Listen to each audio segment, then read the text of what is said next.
இன்று நாம் தியானிக்க இருப்பது மிக முக்கியமான ஒரு பகுதி. மாத்திரமல்ல, விளக்கம் சொல்லுவதற்கு மிகவும் கடினமான ஒரு பகுதி.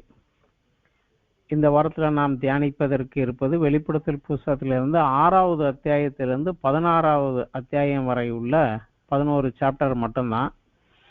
ஆனா இந்த முழு வேதாகமத்திலையும் புரிந்து கொள்ளவும் விளக்கம் சொல்லவும் மிகவும் கடினமான பகுதி இந்த 6வது அத்தியாயத்திலிருந்து 18வது அத்தியாயம் வரைக்கும் உள்ளதுதான்.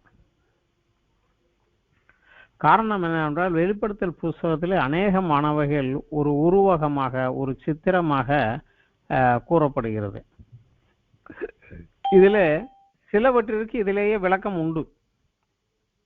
உதாரணம், 7 பொன் குத்து விளக்கு, அதன் ரகசியத்தை இயேசு சொல்லுகிறார். 7 பொன் குத்து விளக்கு 7 சபை. அவர் வலது கரத்திலிருந்து 7 நட்சத்திரங்கள், இது சபையின் தூதர்கள் என்று அவர் சொல்லிவிடுகிறார். ஒரு சிலவற்றிற்கு இதில் விளக்கம் உண்டு. ஒரு சிலவற்றிற்கு நாம் இதற்கு முந்தைய வேத பகுதிகளிலே கொடுக்கப்பட்ட அந்த பெயர்களை வைத்து கொண்டு அதுதான் இது என்று நாம புரிந்து கொள்ள முடியும். இதுல விளக்கம் இல்லை, நான் அதுல இருந்து படிக்கலாம். ஒரு உதாரணத்துக்கு, மனுஷகுமாரனை கண்டேன் அப்படின்னா அது இயேசு கிறிஸ்துவை தெரிஞ்சுக்கலாம். வலு சர்ப்பம் அப்படின்னா அது சாத்தான், அவனைத்தான் குறிக்குது அப்படிங்கிறத நம்ம தெரிஞ்சு கொள்ளலாம். பழைய ஏற்பாட்டிலேயோ புதிய ஏற்பாட்டிலேயோ இது உருவாகமாக யாரை குறித்து இது சொல்லப்பட்டதோ அவரைத்தான் இங்கேயும் சொல்லுதுன்னு நம்ம தெரிஞ்சுக்கலாம். சிலவற்றிற்கு இதுல விளக்கம் கிடையாது. உதாரணம், இதுல 2வது அத்தியாயத்துல சபைகளுக்கு கொடுக்கப்பட்ட செய்திகளில, பெர்கமு சபைக்கு கொடுக்கப்பட்ட செய்தியில 17வது வசனத்துல சொல்லுகிறார், ஆவியானவர் சபைக்கு சொல்லிய காதுடன் கேட்க கடவன், ஜெயகொள்கிறவனுக்கு மறைவான மன்னாவை புசி கொடுத்து அவனுக்கு வெண்மையான குறிக்கல்லையும் அந்த கல்லின் மேல் எழுதப்பட்டாலும் அதை பெறுகிறவனே அன்றி வேறொருவன் அடியக்கூடாததுமாய புதிய நாமத்தை கொடுப்பேன் என்று எழுதுங்கிறார். இது என்ன அந்த வெண்மையான குறிகள் அப்படிங்கிறதுக்கு ஏகப்பட்ட விளக்கங்கள் சொல்லுறாங்க. ஆனா எது சரின்னு நமக்கு தெரியாது, மேல போற அன்னைக்கு தான் தெரியும். அதே போல வெளிப்படுத்தல் 9வது அத்தியாயத்துல ஒரு வெட்டுக்கிளி கூட்டம் வாதைகளாக வருகிறது. ஒரு வெட்டுக்கிளி கூட்டங்களை குறித்து சொல்லப்படுகிறதுங்க. 9வது அத்தியாயத்துல 3வது வசனத்துல அந்த புகையிலிருந்து வெட்டுக்கிளிகள் புறப்பட்டு பூமியின் மேல் வந்தது அப்படிங்கிறாங்க.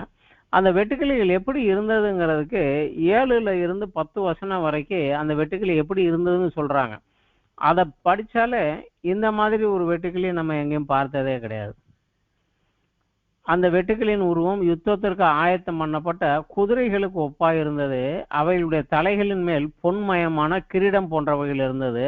அவைகளின் முகங்கள் மனுஷருடைய முகங்கள் போல இருந்தது. அவைகளுடைய கூந்தல் ஸ்திரீகளுடைய கூந்தல் போல இருந்தது. அவைகள் பற்கள் சிங்கங்களின் பற்களை போல இருந்தது. இரும்பு கவசங்களைப் போல மார்க்கவசங்கள் அவைகளுக்கு இருந்தன. அவைகளுடைய சிறகுகளின் இறைச்சல் யுத்தத்திற்கு ஓடுகிற அநேக குதிரைகள் பூண்ட ரதத்தின் இறைச்சலுக்கு ஒப்பாயிருந்தது. அவைகள் தேள்களின் வாள்களுக்கு ஒப்பான வாள்களும் அந்த வாள்களில் கொடுக்குகளை உடையவைகளுமாய் இருந்தது. இந்த மாதிரி ஒரு வெட்டுக்கிளியே நம்ம பார்த்ததில்லை.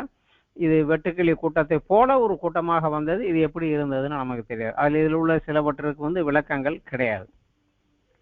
அதே போல 12வது அத்தியாயத்துல 1வது வசனத்துல ஒரு ஸ்திரீயை குறித்து சொல்லப்படுகிறது.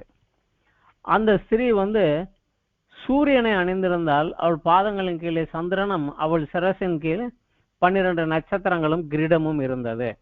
உண்மையிலே ஒரு ஸ்திரீ இப்படி கிடையாது. இது யாரோ ஒரு ஊமையாக சொல்லப்படுகிறது. இது யாரை குறித்து சொல்லப்படுகிறது அப்படிங்கிறதுக்கு இதுல விளக்கம் இல்லை. அதனால அதுல அவ்வளவு சரியாக யூகத்தின் அடிப்படையில தான் ஒரு சிலதுக்கு விளக்கங்கள் கொடுக்குறாங்க. அதனால அது சில சமயங்கள் சரியாகவும் இருக்கும், சில நேரம் தவறாகவும் போயிடுறதுக்கு வாய்ப்புகள் உண்டு, அதிகம் உண்டு. தவிர முதல் நூற்றாண்டில் உள்ள சபைக்கு கொடுக்கப்பட்ட செய்தி இது. கிபி 95 இது எழுதப்பட்டது. யோவான் மரிப்பதற்கு முன்னதாக, அப்போஸ்தலன் யோவான் மரிப்பதற்கு முன்னதாக பத்மஸ்ரேலை பற்றி வெளியே எழுதியது. கிபி 95 இது எழுதப்பட்டு சபைகளுக்கு சுற்றுக்கு விடப்பட்டது அப்படின்னு சரித்திரத்தை சொல்லலாம். இதுல இனி சம்பவிக்க வேண்டியவை என்று உள்ள கூறப்பட்டுள்ள அனைத்துமே அன்றைய காலகட்டத்தில் உள்ள சபைக்கு வருங்காலத்திற்கு உரியது. ஆனா இன்னைக்கு சுமார் 1900 வருடங்களுக்கு பின்னாடி இருந்து இதை வாசிக்கக்கூடிய நாம் இப்ப 2023 இதை வாசிக்கிறோம். நமக்கு அன்றைக்கு அவர்களுக்கு சொன்ன இனி சம்பவிக்க வேண்டியவைகளில் எது எதெல்லாம் கடந்த காலத்தில் நடந்து முடிஞ்சிருச்சு, எது எதெல்லாம் இப்ப நிகழ்காலத்தில் நடைபெற்று கொண்டிருக்கிறது, எது இனி வருங்காலத்தில் நடைபெற போகிறது என்பதை புரிந்து கொள்வது சற்று கடினம்தான். ஆனா அநேக வேத பண்டிதர்கள் கிபி 19வது நூற்றாண்டிலிருந்து 15வது நூற்றாண்டிலிருந்து அநேக வேத பண்டிதர்கள் அவர்கள் வாழ்ந்து கொண்டிருந்த காலத்திலே நடந்து கொண்டிருந்த சம்பவங்களின் அடிப்படையில, அவர்கள் சபையின் உபதேசத்தின் அடிப்படையில, ஒரு யூகத்தினாலே 6வது அத்தியாயத்திலிருந்து 18வது அத்தியாயம் வரைக்கும் உள்ள சம்பவங்களுக்கு அவர்கள் விளக்கமும் ஒரு விளக்க உரையும் கொடுத்திருக்கிறாங்க. இதுல அநேக வித்தியாசமாக இருந்தாலும் நம்ம இதுல ஒரு 3 கூட்டத்தாரை மாத்திரம் இன்றைக்கு பார்க்கலாம். இதுல 2 கூட்டத்தாருடைய பாதிப்புகள் இன்றைக்கும் எல்லா இடத்துலையுமே உண்டு. இன்னொரு கூட்டம் ஒன்று உண்டு. அவங்க இது எல்லாமே ஒரு கதையாக உருவமா சொன்னப்பட்டதுல இது எதுவுமே உண்மை கிடையாது, என்னதான் இருந்தாலும் கெட்டது தோத்து நல்லது ஜெயிக்கும், அவ்வளவுதாங்க இதுல அப்படிங்கிற மாதிரி சொல்ற ஒரு கூட்டம் இருக்கிறாங்க. அது ஒரு கூட்டம். இன்னொரு கூட்டம் இருக்கிறாங்க, அவங்க இதுல சம்பவிக்க வேண்டியவை என்று இதுல கொடுக்கப்பட்ட அனைத்து நிகழ்ச்சிகளுமே 2வது 3வது நூற்றாண்டுக்குள்ளதாக, அதாவது கான்ஸ்டாண்டைன் இந்த கிறிஸ்தவத்திற்குரிய எதிர்ப்பை முறியடித்து அதற்கு ரோம் மதமாக அரசியல் மதமாக அங்கீகரிக்கப்படுவதற்கு முன்னாடியே இதுல கொடுக்கப்பட்ட அனைத்துமே நடந்து முடிந்து விட்டது. இதுல சொல்லப்பட்ட மகா பாபிலோன் அழிந்து போனது அப்படிங்கிறது அன்றைக்கு இருந்த ரோம சாம்ராஜ்யம் தான். இதுல கொடுக்கப்பட்ட 666 நம்பருங்கிறது அன்றைக்கு இருந்த நீரோ, சீசர் நீரோ அவருடைய பேருனுடைய கூட்டு தான் அந்த 666. ஆனா இன்றைக்கு சபையின் மூலமாக, அதாவது ரோமன் கத்தோலிக்க சபையின் மூலமாக இயேசுனுடைய அரசாட்சி பூமியில நடைபெற்று கொண்டிருக்கிறது. இனி நடக்க வேண்டி இருக்கிறது கடைசி அர்மகதான் யுத்தமும் நியாய தீர்ப்பும், புதிய வானம் புதிய பூமி புதிய எருசலேம், இதுதான். இப்படின்னு இதை ஒரு கூட்டத்தார் சொல்றாங்க. எல்லாமே முடிஞ்சு போச்சு அப்படின்னு சொல்றாங்க. 2வது கூட்டத்தார் இதுல சம்பவிக்க வேண்டியவைகள் எல்லாமே 6வது அத்தியாயத்திலிருந்து 18வது அத்தியாயம் வரைக்கும் மாறி மாறி மாறி ஒரு சுழற்சியாக ஒவ்வொரு காலகட்டத்திலையும் சுழற்சியாக நடந்து கொண்டே வருகிறது. இது இன்றைக்கும் அதுதான் வருது. இதுக்கு அவங்க உதாரணமாக சொல்லுகிறது நியாயாதிபதிகள் காலத்தை போல. நியாயாதிபதிகள் காலத்துல ஆண்டவர் ஆசீர்வதித்து கானான் தேசத்துக்குள்ள விட்டாரு. அவங்க பக்கத்து ஜனங்களை கொண்டு விக்கிரக வணக்கத்துக்குள்ள போனாங்க. கையில ஒப்பு கொடுத்தாரு. சத்துருக்கள் உள்ள ஒடுக்குற போது அவர்கள் அலறினார்கள். தேவன் ஒரு ரட்சகரை அனுப்பி அவரை மீட்டார். பட் அந்த ஆளு நியாயாதிபதி உயிரோடு இருக்கிறவர் இருந்தாங்க. அவர் செத்ததும் திரும்பவும் விக்கிரகவனத்துக்குள்ள போனாங்க. திரும்பவும் சத்துருவ கையில.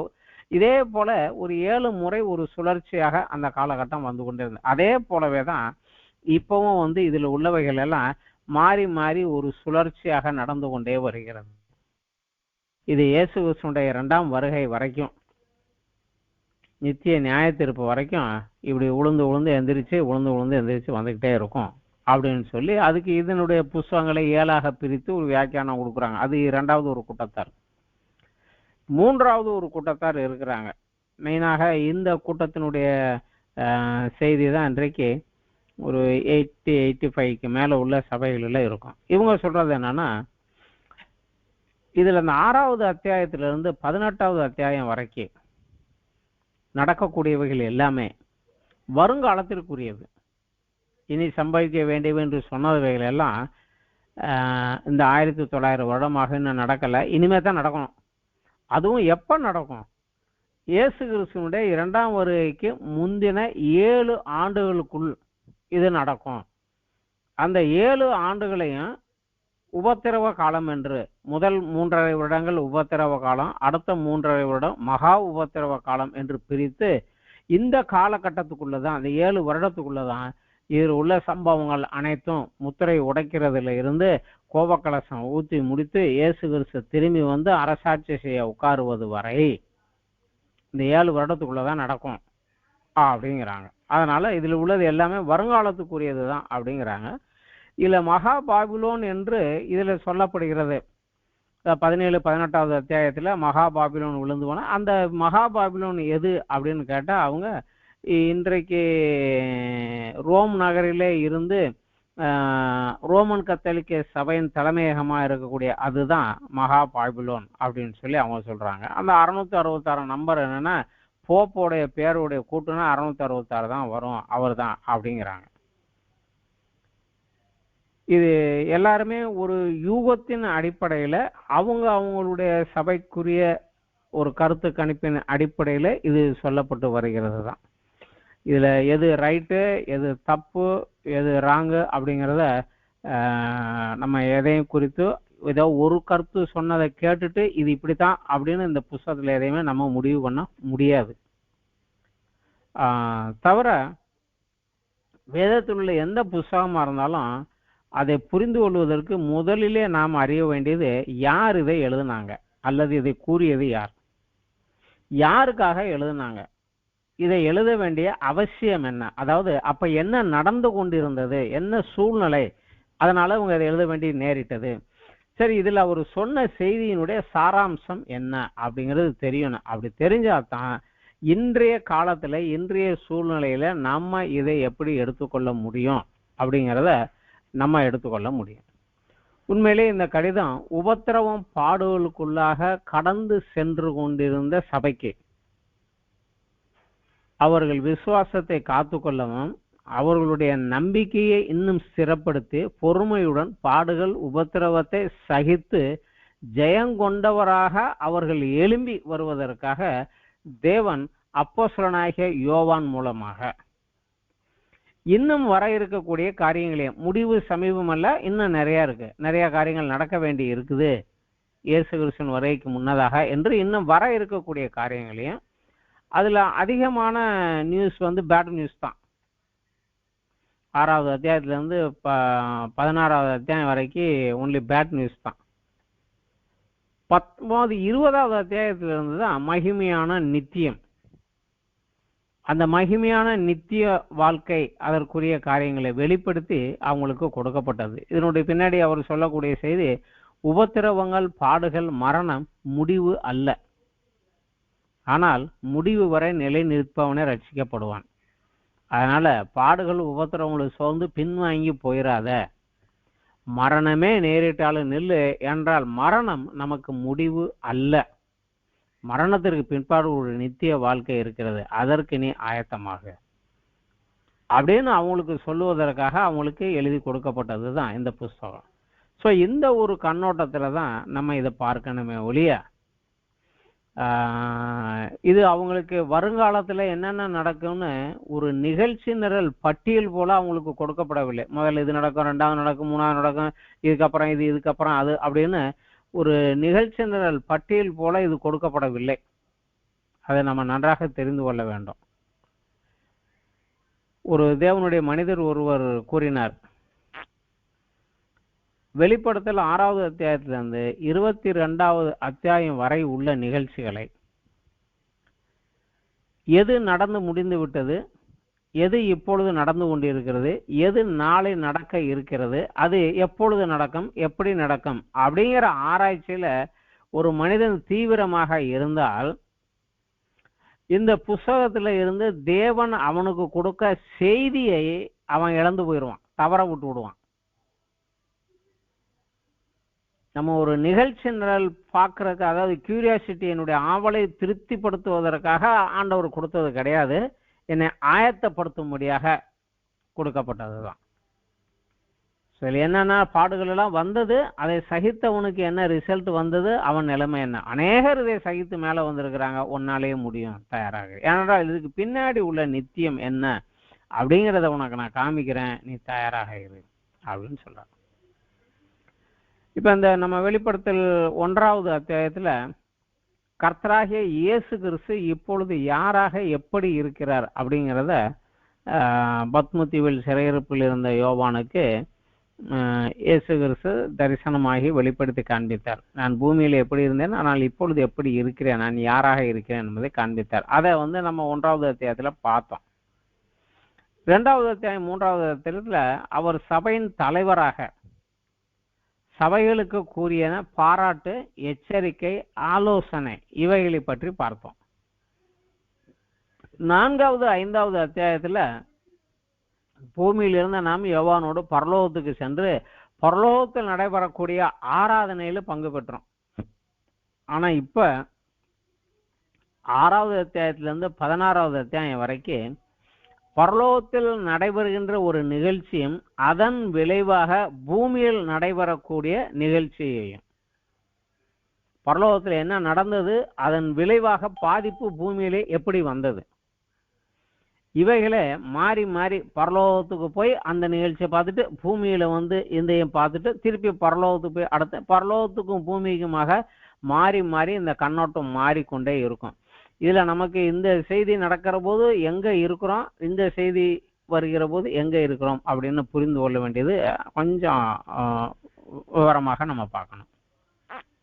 இதுல அதிகமாக 6வது அத்தியாயத்திலிருந்து 16வது அத்தியாயம் வரைக்கும் எல்லாரும் ரொம்ப ஆழமாக கூர்ந்து கவனித்து பார்க்கறது வந்து அந்த 7 முத்திரைகள், அப்புறம் 7 எக்காலங்கள், 7 கோப கலசங்கள்.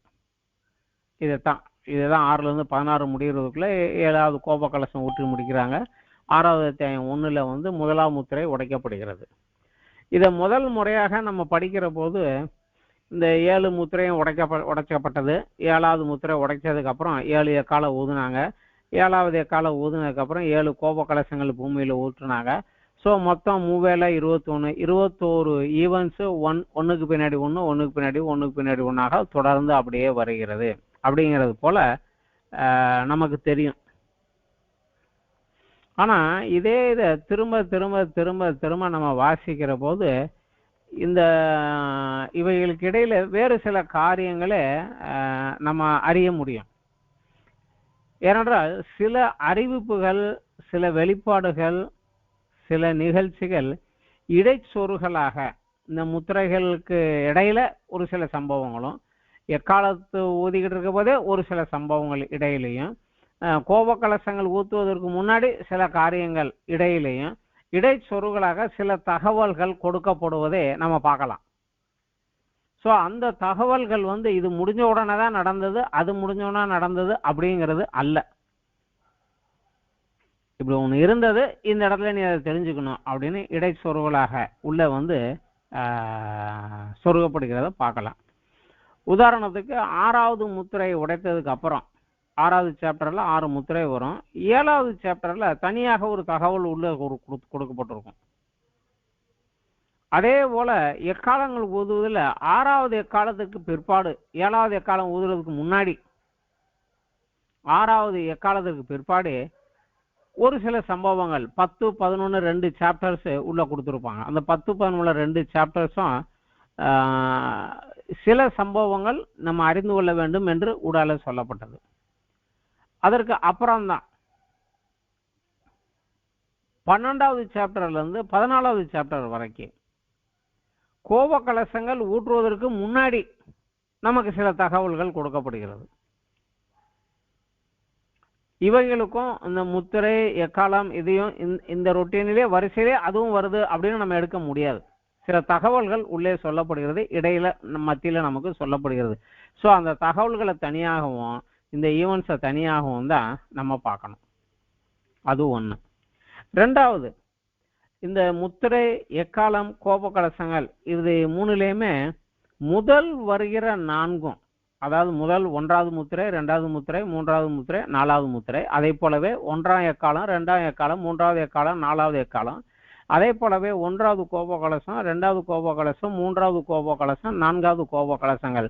இதனுடைய விளைவுகளை பார்த்தா ஒன்றுக்கு மேல ஒன்றின் விளைவாக அதை போலவே அதைவிட மோசமாக, அதை போலவே அதைவிட மோசமாக, அதை போலவே அதைவிட மோசமாகவே என்று அப்படியே தொடர்ச்சியாக ஒன்றை ஒன்று அடுத்ததாக வருவதை நம்ம அதில் படிக்க முடியும். அதன் விளைவான நிகழ்ச்சிகள் 1வது முத்திரையை காட்டில மோசமாக, ஆனால் அதை போலவே அதை தொடர்ந்து 2வதும், அதை விட மோசமாக அது தொடர்ந்தே 3வது 4வது வருவது, அதை போலவே வருவதை நம்ம அறியலாம். ஆனா 5வது முத்திரை, 5வது எக்காலம், 5வது கோப கலசம் இது தனியாக இருக்கும். இந்த இந்த இதுக்கும் அதுக்கும் சம்பந்தம் இல்லாதது போல இந்த நிகழ்ச்சிகள் தொடர்ச்சியாக வந்தாலும் அது சம்பந்தம் இல்லாத ஒன்றாக இருக்கும். அதே போல 6வதும் அப்படித்தான் இருக்கும். 5ம் 6ம் வேறுபட்டதாக தனித்தனியாகத்தான் இருக்கும். ஆனா அதே சமயம் 7வது முத்திரை உடைக்கும் போது என்ன நடந்தது, 7வது எக்காலம் ஊதும் போது என்ன நடந்தது, 7வது கோப கலசம் ஊட்டும் போது என்ன நடந்தது, இது 3னுடைய விளைவுகளையும் பார்த்தா கிட்டத்தட்ட அந்த 3மே ஒரே காரியத்தை தான் பேசுறது போல இருக்கும். இந்த 3மே ஒரு மகா பெரிய பூமி அதிர்ச்சியை தான் சொல்லுது. 7ஆம் முத்திரை உடைக்கப்பட்ட போதும் சரி, 7வது எக்காலம் ஊதப்பட்ட போதும் சரி, 7வது கோப கலசம் ஊற்றப்பட்ட போது பூமியில ஒரு மகா பெரிய பூமி அதிர்ச்சி உண்டானது அப்படிங்கிற ஒரே செய்தியைத்தான் இதுல நம்ம பார்க்கலாம். அடுத்தபடியாக இந்த முத்திரைகள் உடைப்பதனால் வரக்கூடிய விளைவுகள் எல்லாம் இட்ஸ் எ ஹியூமன் எரர். அதாவது ஹியூமன் எரர் அப்படின்னு மனிதர்களுடைய தவறுகளின் விளைவுகளாக வரக்கூடிய காரியங்கள். அதாவது ஒருவருக்கு ஒரு விரோதமாக எல்லாத்தையும் ஜெயித்து நானே வர வேண்டும் என்று ஒருவன் எழும்புகிறான். அதன் விளைவாக யுத்தம், யுத்தத்தின் விளைவாக பஞ்சம், யுத்தம் பஞ்சத்தின் விளைவாக நோய், இதன் விளைவாக மனிதர்கள் மரித்து போவதை அப்படியே அதன் தொடர்ச்சியாக வரக்கூடிய சம்பவங்களாக இந்த முத்திரைகள் உடைப்பதால் வரக்கூடியதெல்லாம் வரும். ஆனா எக்காலங்கள் ஊதுவதால் வரக்கூடிய உபத்திரவங்களை பார்த்தா இவைகள் இயற்கை சீற்றத்தினாலே, நேச்சுரல் கலாமிட்டி அப்படிங்கிற மாதிரி இயற்கை சீற்றத்தினாலே உண்டாகக்கூடிய உபத்திரவங்கள் என்பதே அது தனி குரூப்பு, இது தனி குரூப் என்று பார்க்கலாம். அதே போல கோப கலசங்கள் ஊற்றப்படுவதால வரக்கூடிய உபத்திரவங்கள் பார்த்தா இது இட்ஸ் அன்நேச்சுரல். தேவனுடைய கோபமாக பரலோகத்திலிருந்து தேவ தூதர்கள் மூலமாக பூமியில அனுப்பப்படக்கூடிய வாதைகளாக இவைகளை நம்ம பார்க்கலாம். இந்த 3க்குமே ஒரு வித்தியாசம் இருக்கும். இந்த முத்திரைகள் உடைக்கப்பட்டதன் விளைவு பூமியிலே 4ல் 1 பங்கு மரித்து போனார்கள் என்று சொல்லுகிறது. எக்காலங்கள் ஊதுவதன் விளைவு மீதி ஜனங்களிலே 3ல் 1 பங்கு நாசமாய் போனாங்க, அழிந்து போனார்கள் என்று நம்ம அதில் பார்க்க முடியும். அதே போல முத்திரைகளுக்கு ஒரு பிக்சடு குறிப்பான காலகட்டம், இந்த காலத்துக்குள்ள இது முடியும், இந்த காலத்துக்குள்ள இது வரும், இதுக்கு இவ்வளவு காலமாகும் என்ற ஒரு கால குறிப்பு வரையறை இல்லாமலே இருப்பதை நம்ம பார்க்கலாம். எக்காலங்களிலும் முதல் 4 எக்காலங்கள் வரைக்கும் இது இவ்வளவு நாளைக்குள்ளன்னு இருக்காது.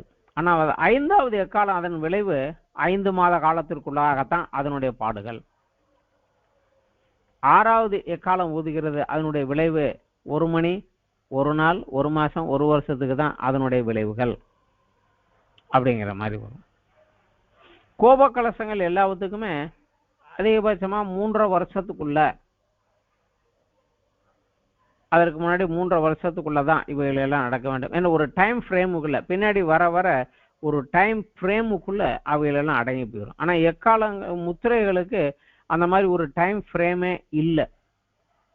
அதனால எப்ப வேணாலும் ஆரம்பிச்சிருக்கலாம், எப்ப வேணாலும் நடந்து கொண்டு இருக்கலாம், இப்ப கூட நடந்து கொண்டு இருக்கலாம். அதனால அதையும் நம்ம கொஞ்சம் மனதில் வைத்து கொண்டுதான் இதை நம்ம பார்க்கணும்.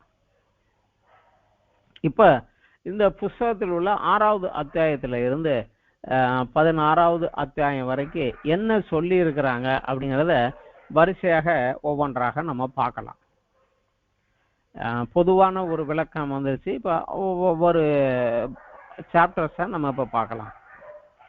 6வது அத்தியாயத்துல 1லிருந்து 7வது வசனம் வரைக்கும் 1, 2, 3, 4 இந்த 4 முத்திரைகள் பரலோகத்திலே இயேசு கிறிஸ்து உடைத்தார். அது உடைத்த போது பூமியிலே என்ன விளைவு நடந்தது அப்படிங்கிறத அதுல பார்க்கலாம். 1லிருந்து 7வது வசனம் வரைக்கும் அதுல இருக்குது. 1வது முத்திரை உடைத்த போது ஒருவன் ஜெயம் கொண்டவனாக, ஜெயிக்கிறவனாக புறப்பட்டான் பூமியில. 2வது முத்திரை உடைத்த போது அவன் எல்லாம் ஜெயித்து போனதுனால இன்னொரு குழப்பம் வந்தது. அதற்கு பின்னாடி பூமியில் உள்ள ஒரு கொலை செய்யத்தக்கதாக சமாதானத்தை பூமியிலிருந்து எடுத்து போடும்படியாக அதிகாரம் கொடுக்கப்பட்டது. பெரிய பட்டயம் அவனோடு சென்றது என்றால் ஒரு பெரிய யுத்தம், உலகம் புறம் ஒரு பெரிய யுத்தம் நடைபெற்றது. மூன்றாவது, இதன் விளைவாக கருப்பு குதிரையை கண்டேன், அதில் ஏறிக்கிறோம், தராசை தன் கையிலே பிடித்திருந்தான். பஞ்சம். யுத்தங்கள் நடைபெற்று முடிஞ்சிருச்சுன்னா அடுத்தது தொடர்ந்து வருவது பஞ்சம். அதற்கப்புறம் 4வது முத்திரையை உடைத்த போது ஒரு மங்கின நிறமுள்ள குதிரையை கண்டேன், அதன் மேலே ஏறி இருந்தவனுக்கு மரணம் என்று பெயர், பாதாளம் அவன் பின் சென்றது. பட்டயத்தினாலும் பஞ்சத்தினாலும் சாவியினாலும் பூமியின் துஷ்ட மிருகங்களினாலும் பூமியில் கார்பங்கில் உள்ளவர்களை கொல்லும்படியாக அவைகளுக்கு அதிகாரம் கொடுக்கப்பட்டது. யுத்தத்தின் விளைவாக பஞ்சம், பஞ்சத்தின் விளைவாக கொள்ளை நோய்கள், மற்ற காரியங்கள் விளைவாக பூமியிலே 4ல் ஒரு மனிதர்கள் சாகக்கூடிய ஒரு சூழ்நிலை உண்டானது. இன்னைக்கு பார்த்தா இந்த 4மே நம்மை சுற்றி உள்ள அநேக இடங்களில் நடந்து கொண்டே இருப்பதை நம்ம பார்க்கலாம். முழு உலகத்திலும் இல்லாமல் உலகத்தின் ஒவ்வொரு பகுதியிலும் இந்த காரியங்கள் நடந்து கொண்டே வருவதை நம்ம பார்க்க முடியும். ஆனால் 5ஆம் முத்திரை உடைக்கப்பட்ட போது அது இந்த 4ஐ தொடர்ந்து இல்லாமல் தனியாக நிற்குது. இந்த 5ஆம் முத்திரை உடைக்கப்பட்ட போது பூமியிலே கிறிஸ்துவுக்காக நின்றதுனால இரத்த சாட்சியாக மரித்தவர்கள் தேவனுடைய சமூகத்திலே பரலோகத்திலே பலிபீட தண்டையில அவங்க நிற்கிறாங்க. அவங்க ஆண்டவரை நோக்கி ரிக்வெஸ்ட் பண்றாங்க, பரிசுத்தமும் சத்தியம் உள்ள ஆண்டவரே, பூமியின் மேல் குடியிருக்கிறவர்களிடத்தில் எங்கள் இரத்தத்தை குறித்து எதுவரைக்கு நியாய தீர்ப்பு செய்யாமலும் பழி வாங்காமலும் இருப்பீர் என்று மகா சத்தமாய் கூப்பிட்டாங்க. எங்களை அநியாயமா அடிச்சு கொலை பண்ணிட்டாங்க, அவங்கள நியாயம் தீர்க்காம எப்படி இருக்கிறீங்க, எப்ப நியாயம் தீர்ப்பீங்கன்னு கேட்குறாங்க. அவங்களுக்கு ஆறுதல் சொல்லப்படுகிறது, அவர்களுக்கு ஒரு வெள்ளை அங்கி கொடுக்கப்படுகிறது. இன்னும் உங்களை போல நிறைய பேர் கொலை செய்யப்பட்டு வருவாங்கப்பா, அவங்க நம்பர் பூரணமாகும் வரைக்கும் நீங்க கொஞ்சம் ரெஸ்ட் எடுங்க அப்படின்னு அவங்களுக்கு சொல்லப்படுகிறது. இது 5ஆம் முத்திரையில் இரத்த சாட்சிகளின் கூட்டம் பரலோகத்தில் நிற்கிறது. 6வது முத்திரை உடைக்கிறார். 6வது முத்திரை உடைக்கிற போது பூமி, சூரியன், சந்திரன், நட்சத்திரம், வானங்கள் இவைகள் எல்லாம் பாதிப்புக்குள்ளாகிறது. அதன் விளைவாக பூமியில் இருக்கிற மனிதர்களுக்கு பாடுகளும் கஷ்டங்களும் அவங்கவுங்க ஓடி போய் ஒளிறாங்க. இயற்கையில் பாதிப்புக்குள்ளாகிறதுனால அவங்களுக்கு ஒரு பாடு உண்டா. இது 6வது முத்திரை உடைக்கிற போது இதோட 6வது சாப்டர் முடிஞ்சது. ஆனா இந்த 6வது முத்திரை உடைச்சதுக்கு அப்புறம் 7வது முத்திரை உடைப்பதற்கு முன்னாடி ஒரு தகவல் இடைச்சொருகளாக நமக்கு 7வது சாப்டர்ல உள்ள வருது. அது என்ன வருது? இந்த 7வது சாப்டர்ல யோவான் 2 கூட்டம் மக்களை பார்க்கிறார். ஒரு கூட்டம் பூமியில இருக்கிறாங்க, இன்னொரு கூட்டம் பரலோகத்துல நிக்கிறாங்க. முதல் கூட்டம் பூமியிலே பார்க்கிறார். என்ன பார்க்கிறார் அப்படின்னா 7வது அத்தியாயம் 1ல இருந்து 8வது வசனம் வரைக்கும்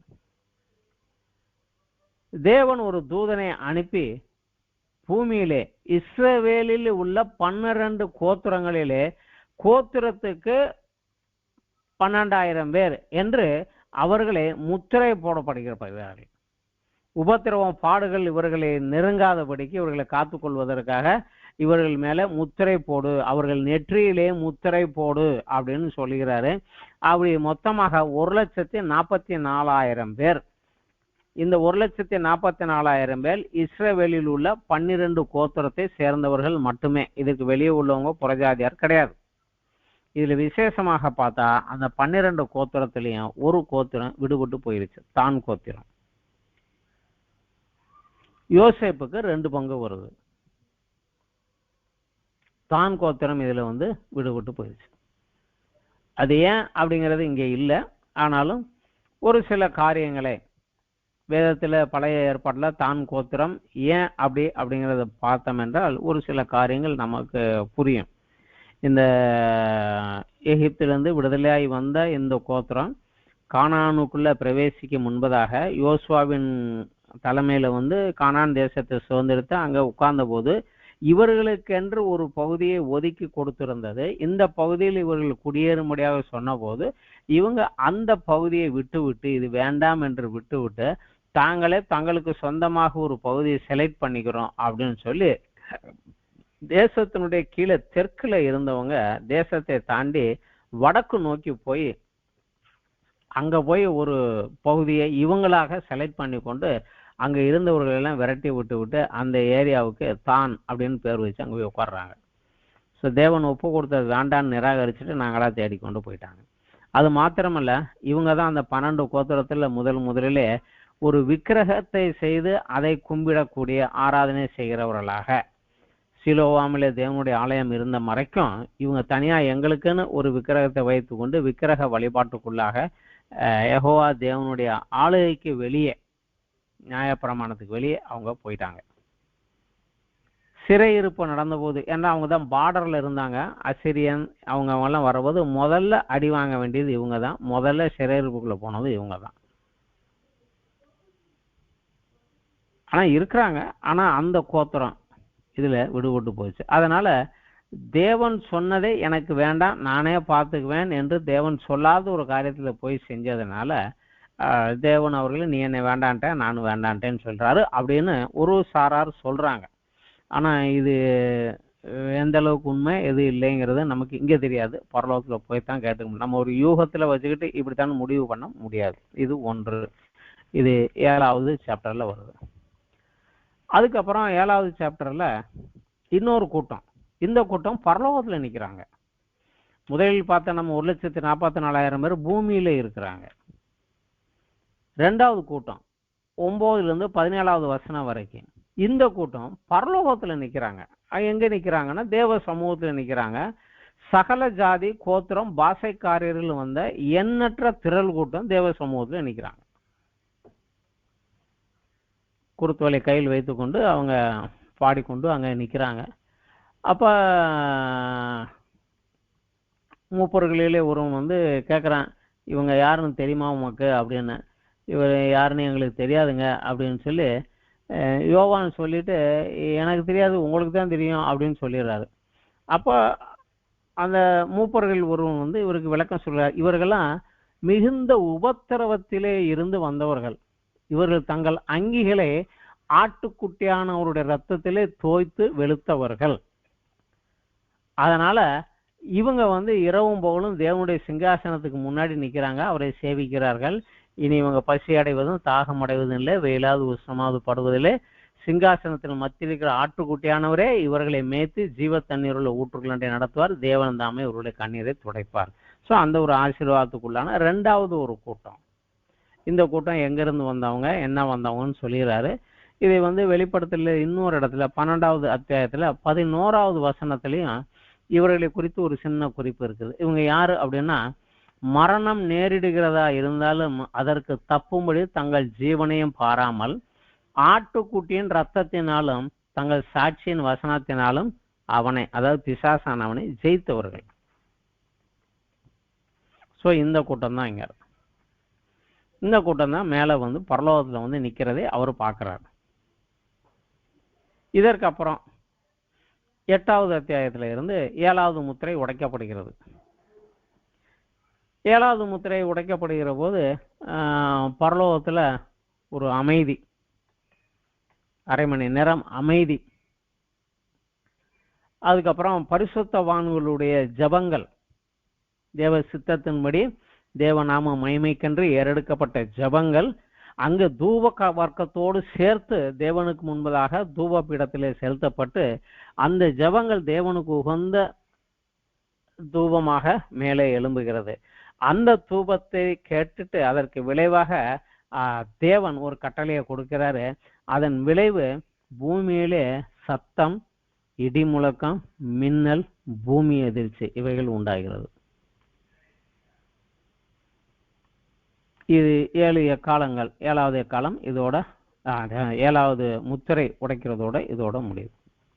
அப்புறம் 8வது அத்தியாயத்துல 6வது வசனத்திலிருந்து 7 எக்காலங்களுடைய 7 தூதர்கள் எக்காலம் ஊத தங்களை ஆயத்தப்படுத்தினார்கள் அப்படின்னு வருது. 1வது தூதன் எக்காலம் ஊதுனா ரத்தம் கலந்த கல்மலையும் அக்கினியும் உண்டாகி பூமியில கொட்டப்பட்டது. மரங்களிலே 3ல் 1 பங்கு வெந்து போயின. இது ஃபர்ஸ்ட். செகண்ட், 2வது எக்காலம் ஊதுனா அக்கினியால் எரிகிற பெரிய மலை போன்றதொன்று சமுத்திரத்தில் போடப்பட்டது. இதனால் சமுத்திரத்தில் 3ல் 1 பங்கு ரத்தம் ஆயிற்று, கெட்டு போயிற்று. சமுத்திரத்தில் இருந்த ஜீவனுள்ள சிறுசுகளில் 1/3 செத்து போயிற்று, கப்பல்களிலும் 1/3 சேதமாயிற்று. அப்புறம் 3வது தூதன் எக்காலம் ஊதுகிறான். ஒரு பெரிய நட்சத்திரம் தீவட்டி போல எரிந்து வானத்திலிருந்து விழுந்தது. அது ஆறுகளிலும் 1/3 மேலும் நீரூற்றுகளின் மேலும் விழுந்தது. அந்த நட்சத்திரத்துக்கு எட்டி என்று பெயர். அதனால தண்ணீரிலே 1/3 எட்டியை போல கசப்பாயிற்று. இந்த கசப்பான தண்ணீரினாலே மனுஷரில் அநேகர் செத்தார்கள்.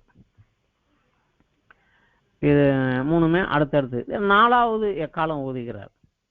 இதன் விளைவு சூரியனில் 1/3 சந்திரனில் 1/3 நட்சத்திரங்களில் 1/3 சேதப்பட்டது. அவைகள் 1/3 இருள் அடைந்தது. இந்த 4மே ஒன்றை தொடர்ந்து ஒன்று அப்படியே வந்து மோசமாக வருகிறது. இதுல விசேஷமான ஒரு குறிப்பு, இந்த 4வது எக்காலம் ஊதுகிற போது என்ன நடந்ததோ அதேதான் 6வது முத்திரை உடைக்கும் பொழுதும் நடந்ததாக நம்ம அதில் பார்க்க முடியும். 6வது அத்தியாயத்துல 12க்கு அப்புறம் பார்க்கிற போது 6ஆம் முத்திரையை உடைத்தார். சூரியன் கருப்பு கம்பளியை போல கருத்தது, சந்திரன் ரத்தம் போல ஆயிற்று. அத்தி மரமானது பெருங்காற்றில் காய்கள் உதிர்வது போல வானத்தின் நட்சத்திரங்களும் பூமியிலே விழுந்தது. ஸோ அந்த வான மண்டலத்தில் உள்ள சூரிய சந்திரனில் தான் பாதிப்பு. இதுவும் அதே காரியத்தை சொல்லுது. 1/3 அவைகள் சேதமடைந்தன. இது ரெண்டுமே கிட்டத்தட்ட ஒரே சம்பவம் போலத்தான் இருக்குது. அதுக்கப்புறம் 5வது எக்காலம் ஊதுகிறாரு. அதன் விளைவு வெட்டுக்கிளியின் வாதை. 5 மாதம் அளவும் இது பூமியிலே தேவனுடைய முத்திரையை தரித்திராத மனுஷன் எவனோ அவனை மாத்திரம் வாதித்தது. எகிப்திலே இஸ்ரவேலர்கள் அடிமையாய் இருந்த போது எகிப்துக்கு வந்த வாதைகளில் 9 வாதைகள் எகிப்துக்கு வந்தது. இஸ்ரவேலர் குடியிருந்த கோஷன் பகுதிக்கு வரவில்லை. 10வது மட்டும்தான் வந்தது, மரணம். அது வெளியேற தேவனும் வழி கொடுத்தார். ஆனா அவங்களுக்கு தான் 9 வந்தது, இங்க வரல. அதே போலவே இந்த 5ஆம் எக்காலம் ஊதுகிறது அந்த வெட்டுக்கிளிகளின் மூலமாக வந்த ஒரு வாதை தேவனுடைய முத்திரை தரித்திராத மனிதர்கள் மேல் மட்டுமே வந்தது. அவர்களுக்கு அதுவும் இதுல கரெக்டா பிக்சரா டைம் கொடுத்துறாரு. 5 மாதம் தான் இதுக்கு அனுமதி. 5 மாத காலங்கள் மனிதனை வேதனைப்படுத்தி. இதற்கு அடுத்தபடியாக 9வது அத்தியாயத்துல 13 இருந்து 21 வரைக்கும் 6வது எக்காலம் ஊதுறாங்க. அப்ப ஐபிரத்து நதியிலே கட்டப்பட்ட 4 தூதர்களை அவிழ்த்து விடு அப்படின்னு ஒரு கட்டளை வருது. அவங்கள அவுத்து விடுறாங்க. அவங்க மனுஷரில் 1/3 கொல்லும்படிக்கு 1 மணி, 1 நாள், 1 மாதம், 1 வருஷ யுத்தத்திற்காக அவர்கள் ஆயத்தம் பண்ணப்பட்டு இருந்தார்கள். அவங்கள அவுத்து விடுங்கிறாரு. அதை பின்தொடர்ந்து ஒரு பெரிய சேனைகள் வருகிறது, யுத்தங்கள் வருகிறது. அதன் விளைவாக நிறைய பேர் மரிப்பதை அதுக்கு பின்னாடி வரக்கூடிய சம்பவங்கள் சொல்லுது. ஆனா இந்த எல்லாமே 1/3 சேதமடைகிறது இயற்கையும், 1/3 மனிதர்கள் மரித்து போகிறார்கள். ஆனா இந்த சம்பவத்துக்கு அப்புறம் அடுத்த 7வது எக்காலம் ஊதுவதற்கு முன்பதாக 6வது எக்காலம் ஊதி முடிச்சாச்சு, 7வது எக்காலம் ஊதல. ஆனா இதற்கு இடையில ஒரு 2 அத்தியாயங்கள் நமக்கு வேறு சில தகவல்கள் இடைச்சொருகளாக இடையிலே நமக்கு அறிவிக்கப்படுகிறது. இதுல 10வது அத்தியாயம் அடுத்து ஆரம்பமாகிறது. 1 7வது வசனம் வரைக்கும் ஒரு பலமுள்ள ஒரு தூதன் பூமியிலே சமுத்திரத்தில் ஒரு காலம், பூமியில ஒரு காலம் வைத்து அவ்வளவு பெரிய தூதன் அவன் மகா சத்தமாக ஆர்ப்பரிக்கிறான். அவனோடு வானத்தில் இருந்து இடிகள் முழங்கி 7 இடிகளும் சத்தமிட்டு முழங்கின. ஆனா அந்த இடிகள் என்ன சொன்னது அப்படிங்கிறத யோவான் எழுத வேண்டும் என்று பார்த்தபோது அதை எழுதாதே என்று அவருக்கு ஒரு கட்டளை வருகிறது. அதை எழுதாமல் முத்திரை போடு. அதனால அது என்ன சொன்னதுங்கிறது யோவானுக்கு மட்டும்தான் தெரியும், வேற யாருக்கும் தெரியாது. நமக்கும் தெரியாது அது என்ன சொன்னதுன்னு தெரியாது. ஆனா அவன் என்ன சொல்லுகிறான், அவன் இனிமே காலம் செல்லாது, தேவன் தமது ஊழியக்காரருக்கு தீர்க்கதரிசிகளுக்கு சுவிசேஷமாக அறிவித்தபடி 7ஆம் தூதனுடைய எக்கால சத்தத்தின் நாட்களிலே தேவ ரகசியம் நிறைவேறும். அதாவது தேவ ரகசியம் அல்லது தேவ திட்டம், God's plan will be come அப்படின்னு ஒரு எச்சரிப்பை கொடுக்குறான் அவன், அந்த தூதன். அதோட அவன் கையில இருந்து ஒரு புஸ்தகத்தை யோவானுக்கு கொடுத்து, இதை நீ வாங்கி புசி, இது வாயில ஸ்வீட்டா இருக்கும் ஆனா உள்ள கசப்பா இருக்கும், ஆனா இதை நீ வாங்கி சாப்பிடு, இதுக்கப்புறம் நீ அநேக ஜனங்களையும் ஜாதிகளையும் பாஷைக்காரன் ராஜாக்களையும் குறித்து தீர்க்க தரிசனம் சொல்ல வேண்டும் அப்படின்னு சொல்லுகிறாரு. ஆனா இந்த சம்பவங்கள் தரிசனம் அடைக்கிற போது பத்மு சிறையிருப்பிலே ஆயுள் கைதியாக, மரண தண்டனைக்குரிய கைதியாக இருக்கிறார் அவரு. ஆனா இவர் சொல்லுகிறார் நீ போய் தீர்க்க சொல்ல வேண்டும் என்று. ஆனா அதே போல மிக விரைவிலே யோவான் சிறையிலிருந்து விடுவிக்கப்பட்டார். வெளியே பழையபடி எபேசு வந்தார். அங்க உட்கார்ந்து எடுத்தான் இதனுடைய எல்லா காரியங்களையும் எழுதி எல்லா சபைகளுக்கும் அனுப்பினார். அதற்கு பிற்பாடு சில காலங்களும் அவர் ஊழியத்தை தொடர்ந்து வந்தார். அதனால நீ இன்னும் போய் கொஞ்சம் ஊழியத்தை பண்ண வேண்டியிருக்கு, நீ என்ன சொல்லணும் அப்படிங்கிறத நான் கொடுக்குறேன், இதை வாய்க்குள்ள புசிச்சுக்கோ, இதை எடுத்து தீர்க்க தரிசனமா சொல். யோவான் அங்க வந்து அதுக்கப்புறம் என்ன ஊழியம் பண்ணாரு, யாருக்கு சொன்னாருங்கிறது நமக்கு அதற்கப்புறம் வேதத்துல நமக்கு இல்லை. ஆனா அது மாத்திரம் அல்ல, இந்த தேவ திட்டம் 7வது எக்காலம் ஊதும் போது தேவனுடைய ரகசியம், தேவனுடைய திட்டம் நிறைவேறும் என்று அவர் சொன்னார். அது என்ன திட்டம், என்ன ரகசியம் அப்படிங்கிறத வந்து இயேசு கிறிஸ்து நமக்கு அறிவித்திருந்தார். மத்தேயு 24வது அத்தியாயத்திலே நம்ம பார்த்தோம் என்றால் அவர் அதை சொல்லுகிறார். மத்தேயு 24ல 31வது வசனம். இதுல இயேசு கிறிஸ்து வருங்காலத்தை குறித்து நடக்கக்கூடிய காரியங்களை குறித்து சொல்லுகிற போது இவர் சொல்லுகிறாரு. 30-31 படிக்கலாம். அப்பொழுது மனுஷகுமாரனுடைய அடையாளம் வானத்திலே காணப்படும். 29 படிக்கலாம். அந்நாட்களின் உபத்திரவம் முடிந்தவுடனே சூரியன் அந்தகாரப்படும், சந்திரன் ஒளிய கூடாதிருக்கும், நட்சத்திரங்கள் வானத்திலிருந்து விழும், வானத்தின் சத்துவங்கள் அசைக்கப்படும். இதுதான் அதுக்கு முன்னாடி 6வது எக்காலம் ஊதின போது நம்ம பார்த்தோம். அதுக்கப்புறம் அப்பொழுது மனுஷகுமாரனுடைய அடையாளம் வானத்தில் காணப்படும். அப்பொழுது மனுஷகுமாரன் வல்லமையோடும் மிகுந்த மகிமையோடும் வானத்தின் மேகங்கள் மேல் வருகிறது. பூமியில் உள்ள சகல கோத்திரத்தாரும் கண்டு புலம்புவார்கள்.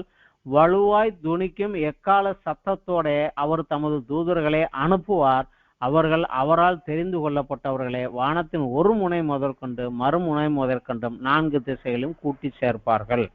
இது இயேசு கிறிஸ்து சொன்னது. இந்த கடைசி எக்கால சத்தம் துணிக்கும் போது இதைத்தான் சொல்லுகிறார். இந்த கடைசி 7ஆம் தூதன் எக்காலம் துணிக்கும் போது தேவனுடைய இந்த திட்டம், தேவனுடைய இந்த ரகசியம் நிறைவேறும் என்று அங்கிருந்து மேல இருந்து தேவதூதன் சொல்லுகிறார்.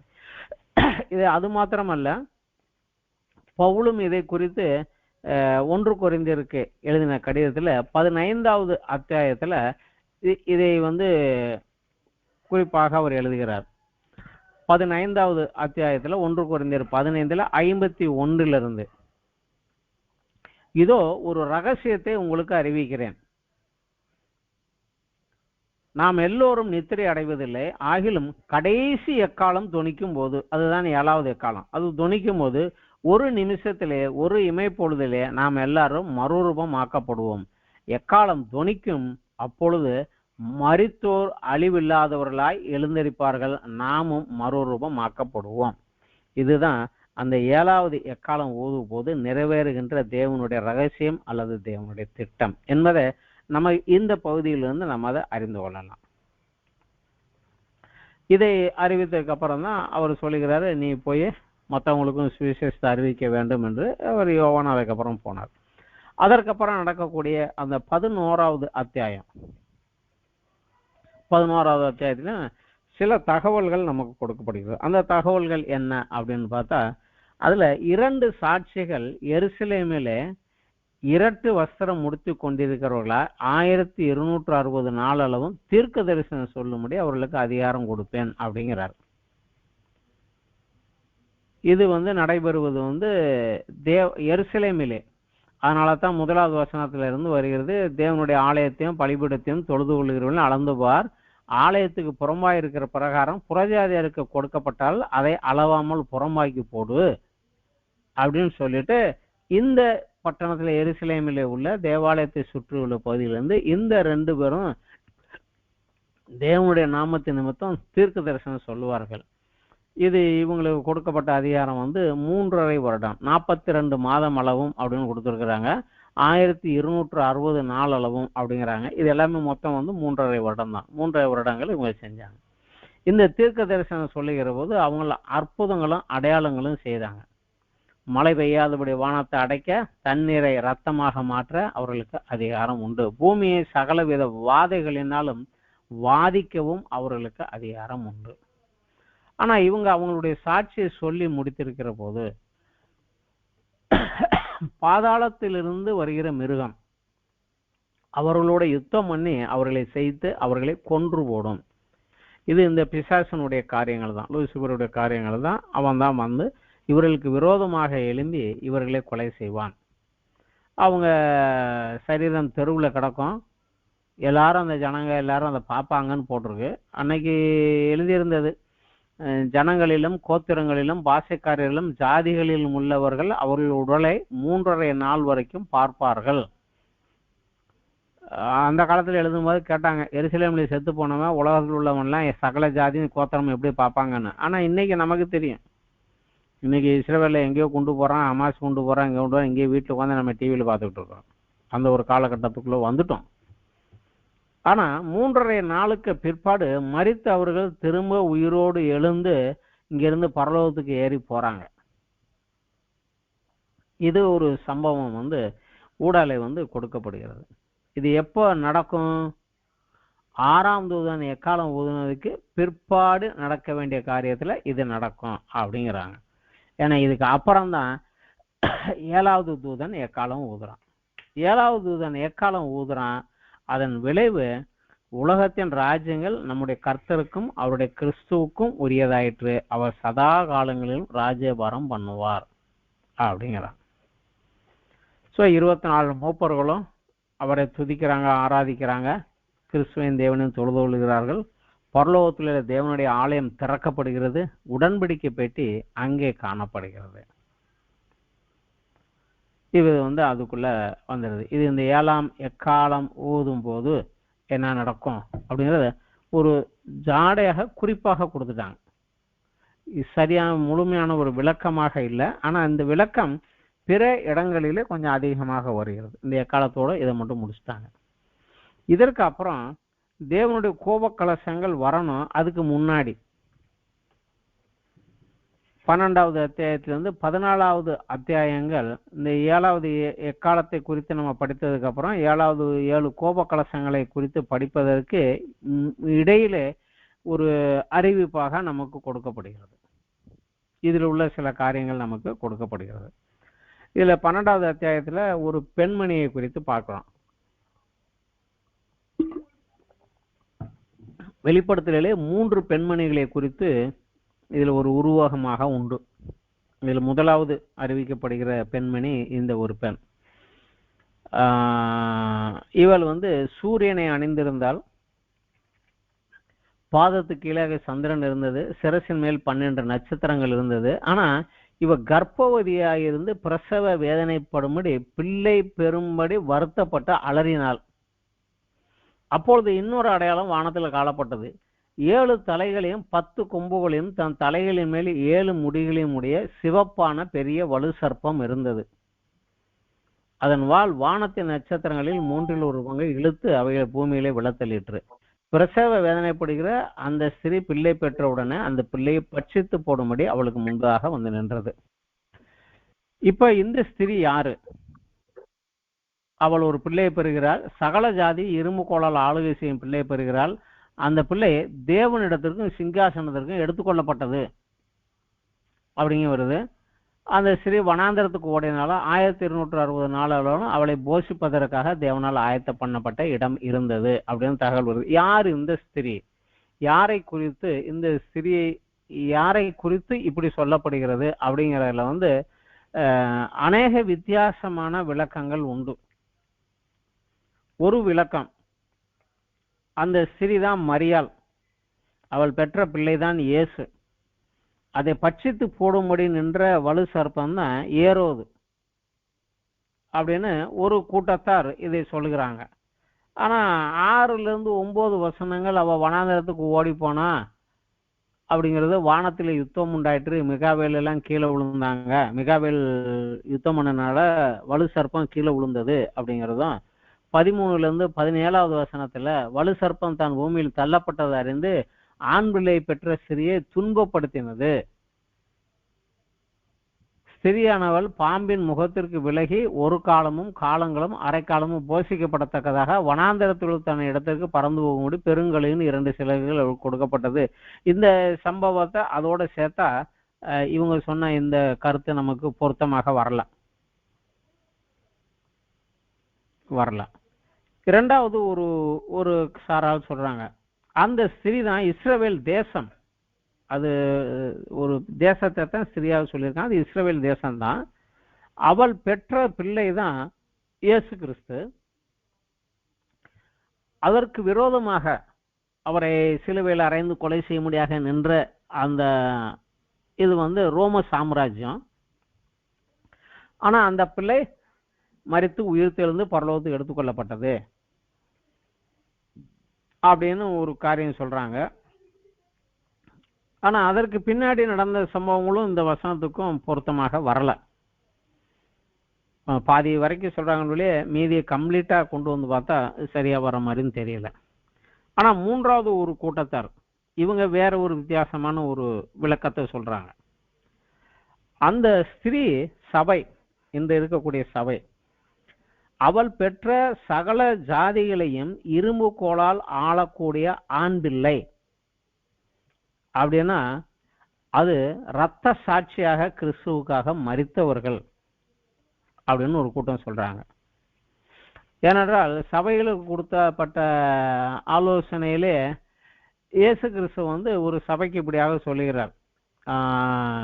வெளிப்படுத்துகிற 2வது அத்தியாயத்தில் தேத்திரா சபைக்கு கொடுக்கறதை சொல்லுகிறாரு. கடைசியாக, ஜெயம் கொண்டு முடிவு புரிந்து என் கிரியைகளை கை கொள்கிறவனோ அவனுக்கு நான் என் பிதாவின் இடத்தில் அதிகாரம் பெற்றது போல ஜாதிகள் மேல் அதிகாரம் கொடுப்பேன், அவன் இரும்பு கோலால் அவர்களை ஆளுவான் அப்படின்னு சொல்றார். ஸோ அந்த இரும்பு கோலால் ஜாதிகளை ஆளக்கூடிய ஆண் பிள்ளை என்பது இரத்த சாட்சிகளாக, ஏற்கனவே நம்ம பார்த்தோம், ஒரு கூட்டம் தேவனுக்கு முன்பதாக மரித்தவர்களாக எழுந்து நின்றாங்க அப்படின்னு. இந்த கூட்டத்தை தான் இவங்க சொல்றாங்க. அந்த சாட்சிகள் எழுந்ததுனால அந்த சிறியாகிய சபைக்கு விரோதமாக வலு சர்ப்பம் பிசாசு இன்றைக்கும் போராடி கொண்டே இருக்கிறான். சபையை துன்புறுத்த அதை விரட்டி கொண்டே இருக்கிறான். சபை அவன் கைக்கு விலகி ஓடி ஒளிந்து கொண்டே இருக்கிறது. இது ஒவ்வொரு இடங்களிலே இது கொஞ்சம் கொஞ்சம் கொஞ்சமா நடக்கிறதே நம்ம பார்க்கிறோம். ஆனா இதுதான் அந்த அர்த்தம் அப்படிங்கிறத நம்ம இன்னைக்கு கன்ஃபார்மா உறுதியாக சொல்லவும் முடியாது. பரலோகத்தில் போய் நிற்கிற அன்னைக்கு தான் நமக்கு இது தெரியும். ஆனா ஒன்று உண்டு, தேவனுடைய சார்பாக நிற்கிறவங்களுக்கு விரோதமாக பிசாசு தீவிரமாக எழுந்து போராடுகிறான், அவர்களை மேற்கொள்கிறான் அப்படிங்கிறத நம்ம இதில் படிச்சுக்கலாம். அதன் விளைவு கடைசியாக வலு சர்ப்பமானது சிறியின் மேல் கோபம் கொண்டு தேவனுடைய கற்பனைகளை கை கொள்கிறவர்களும் இயேசு கிறிஸ்துவை குறித்து சாட்சி உடையவர்களுமாகிய அவளுடைய சந்ததியான மற்றவர்களுடனே யுத்தம் பண்ண போயிற்று. இது இன்னைக்கு நடக்கிறத நம்ம பார்க்கலாம். சபைக்கு விரோதமாக எல்லா இடங்களிலும் வெளியே இருந்து உபத்திரவங்களும் கஷ்டங்களும் வருவதை இன்னைக்கு நம்ம பார்க்கலாம். இதற்கு அடுத்தபடியாக 13வது அத்தியாயம். இந்த 13வது அத்தியாயத்துல இதுல ஒரு மிருகம் எழும்பி வருகிறது. 1வது வசனத்துல இருந்து ஒரு மிருகத்தை குறித்து கொடுக்குறாங்க. இந்த மிருகம் யாரு அப்படின்னு பார்த்தா, இவன் தான் அந்தி கிறிஸ்து. கிறிஸ்து விரோதியாக எழும்பி நின்று பிசாசின் சார்பாக பூமியை ஆளுகை செய்ய முடியாக எழும்பி வந்த ஒரு மனிதன். இவன் ஒரு மனிதன். இவனை ஒரு மிருகம் என்று சொல்லப்படுகிறது. அவன் தலையிலே ஒன்று சாவுக்கு எதுவான காயம் பட்டு இருக்கிறது. ஆனால் அந்த காயம் சுஸ்தமாக்கப்பட்டு அது எழும்பி வந்தது. அந்த மிருகத்துக்கு அதிகாரம் கொடுத்த வலு சர்ப்பத்தையும் வணங்கினார்கள். அவன் ஒரு மிருகமாக எழும்பி வந்தான் அப்படிங்கிறது. அது மாத்திரமல்ல, அவன் தேவனை தூஷித்தான். அப்படின்னும் பரிசுத்தவான்களுடைய யுத்தம் பண்ணும்படிக்கு அவர்களை ஜெயிக்கும்படிக்கு அதற்கு அதிகாரம் கொடுக்கப்பட்டதும் அல்லாமல் ஒவ்வொரு கோத்திரத்தாரும் பாஷைக்காரர்கள் ஜாதிகள் மேலும் அதுக்கு அதிகாரம் கொடுக்கப்பட்டது. ஸோ அந்த கிறிஸ்தவுக்கு ஆண்டவர் அதிகாரம் கொடுக்குறார். எல்லா கோத்திரத்தையும் நீ ஆண்டு பண்ணி பாரு, என்னுடைய பரிசுத்தவான்களுக்கு விரோதமாக யுத்தம் பண்ணி பாரு அப்படிங்கிறாங்க. ஆனா உலக தோற்றம் முதல் ஆட்டுக்குட்டியினுடைய ஜீவ புஸ்தகத்தில் பேர் எழுதப்பட்டிராத பூமியின் குடிகளை அவரும் அதை வணங்குவார்கள் அப்படிங்கிறாங்க. அதை வணங்குவாங்க, அது செய்யறதெல்லாம் ரைட்டுன்னு சொல்லுவாங்க. ஏனென்றால் ஆண்டவருடைய பிள்ளைகளாக இல்லாமல் ரட்சிப்புக்கு பாத்திரனாக இல்லாதவன் எல்லாருமே அந்த சைடில் தான் நிற்பான் அப்படின்னு சொல்லுங்க. அதற்கப்புறம் 11வது அத்தியாயத்திலிருந்து இன்னொரு மிருகத்தை குறித்து சொல்லுகிறார். இந்த மிருகம் கொஞ்சம் வித்தியாசமா இருந்தது. ஆட்டுக்குட்டிக்கு ஒப்பாக 2 கொம்புகளை உடையதாக இருந்தது, ஆனால் வலு சர்ப்பத்தை போல பேசினது. இது கள்ள தீர்க்கதரிசி, ஜனங்களை ஏய்க்கும்படியாக வஞ்சிக்கும்படியாக. இதுவும் பெரிய அற்புதங்களை அடைந்து செய்து வானத்திலிருந்து பூமியின் மேல் அக்கினியை இறக்க பண்ணத்தக்கதாக அற்புதங்களை நடத்தது. மிருகத்துக்கு முன்பாக அநேக அற்புதங்களை செய்து அநேக மக்களை மோசம் போக்கி ஜனங்களை இந்த மிருகத்தின் ஆளுகை கீழாக கொண்டு வரும்படியாக இது காரியம் செய்தது. ஸோ இது பூமியில் உள்ள தேவனுக்கு விரோதமான திரித்துவம். வலு சர்ப்பமாகிய சாத்தான், அந்தி கிறிஸ்துவாகிய மிருகம், கள்ள தீர்க்கதரிசி, இந்த 3 பேரும் ஒரு கூட்டணி சேர்றாங்க. இந்த 3 கூட்டணி அப்பொழுது பூமியிலே எழும்பி வருகிறது. இவன் வந்தோன்னா பூமியெல்லாம் தன் ஆளுகை கொண்டு வர்றாங்க. தன்னை போல ஒரு உருவத்தை செய்துவிட்டு இதை எல்லாரும் வணங்கணும் அப்படின்னு கடைசியில் சொல்றான். அவனுடைய முத்திரையை எல்லாரும் கையிலேயாவது நெற்றியிலாவது தரித்து கொள்ள வேண்டும் அப்படிங்கக்கூடிய ஒரு கட்டளை கொடுக்குறான். இந்த முத்திரை பெற்றவனை அன்றி வேற யாரும் எதையும் வாங்கவோ விற்கவோ முடியாதபடி அவன் செய்தான் என்று சொல்லுகிறது. அவனுடைய எண்ணிக்கை 666 அப்படின்னு சொல்லப்படுகிறது. இது சொல்லப்பட்ட காரியங்கள் எல்லாம் இப்ப நம்ம காலத்துல மெதுவா கொஞ்சம் கொஞ்சமா வந்து கொண்டே இருக்கிறதே நம்ம பார்க்கலாம். இந்த ஒரு கார்டு இல்லைன்னா ஒன்றும் பணம் வாங்க முடியாது. இன்னைக்கு கார்டா இருக்கிறது நாளைக்கு கையில எம்பளமா மாறிடும், அவனுடைய முத்திரையாக மாறும். அந்த மாதிரி ஒரு காலகட்டம் வந்து கொண்டே இருக்கிறது. இன்னைக்கு அவனுடைய அதிகாரம் இல்லாமல் எதையும் வாங்கவோ விற்கவோ முடியாதுங்கக்கூடிய கண்டிஷன். இந்த ஒரு மிருகம் 2 மிருகங்களை குறித்து எழும்புது. ஆனா இதுல விசேஷமா சொல்லிடுற இவர்களுக்கு பூமியை ஆளும்படியாக 42 மாசம் மட்டும்தான் அதிகாரம் கொடுக்கப்பட்டது.